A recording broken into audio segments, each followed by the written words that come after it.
Hi friends, welcome to our new channel Tollywood exclusive. మేము ప్రతిరోజు మీకోసం కొత్త ఫిలిం అప్డేట్స్ ను మీ ముందు ఉంచుతాం. మీరు మా ఛానల్ ని సబ్స్క్రైబ్ చేసి మమ్మల్ని ఆదరిస్తారని ఆశిస్తూ ఈ రోజు అప్డేట్ లోకి వెళ్దాం.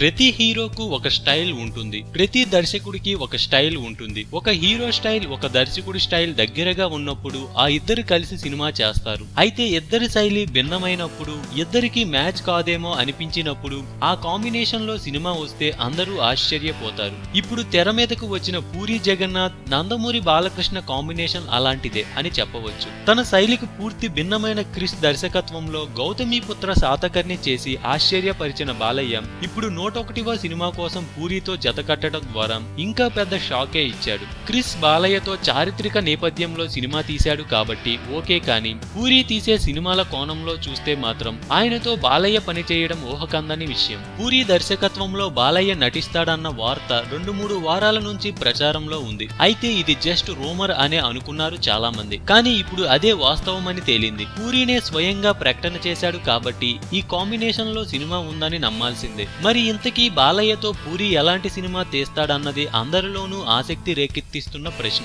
ఈ సినిమా బాలయ్యకు కొత్తగా ఉంటుందా, పూరికి కొత్తగా ఉండబోతుందా అన్నది ఆసక్తికరం. పూరి హీరోలు మామూలుగా చాలా ఇర్రెస్పాన్సిబుల్ గా, వెదవల్గా ఉంటారు. వారి మాట, నడత అన్నీ కూడా తేడాగా ఉంటాయి. కానీ బాలయ్య గౌరవప్రదమైన లీడర్ తరహా పాత్రలు చేస్తుంటాడు. మరి పూరి స్టైల్లోకి బాలయ్య మారుతాడా, బాలయ్య తరహాలోకి పూరి మారుతాడా అన్నది చూడాలి. ఒక ఈడియట్ లాగా, ఒక లోఫర్ లాగా, ఒక రోగ్ లాగా అయితే బాలయ్యను పూరి చూపించలేడు. అలాంటి పాత్ర అయితే బాలయ్య ఒప్పుకునే అవకాశం కూడా లేదు. బాలయ్య 100వ సినిమాతో హిట్ కొట్టి ఊపు మీదుంటే పూరి వరుస ఫ్లాపుల్లో కొట్టుమిట్టాడుతున్నాడు. ఈ నేపథ్యంలో పూరినే బాలయ్య స్టైల్లోకి మారి ఆయనకు తగ్గ కథతో మెప్పించి ఉంటాడని భావిస్తున్నారు. మరి ఈ అంచనా కరెక్టో కాదో చూడాలి.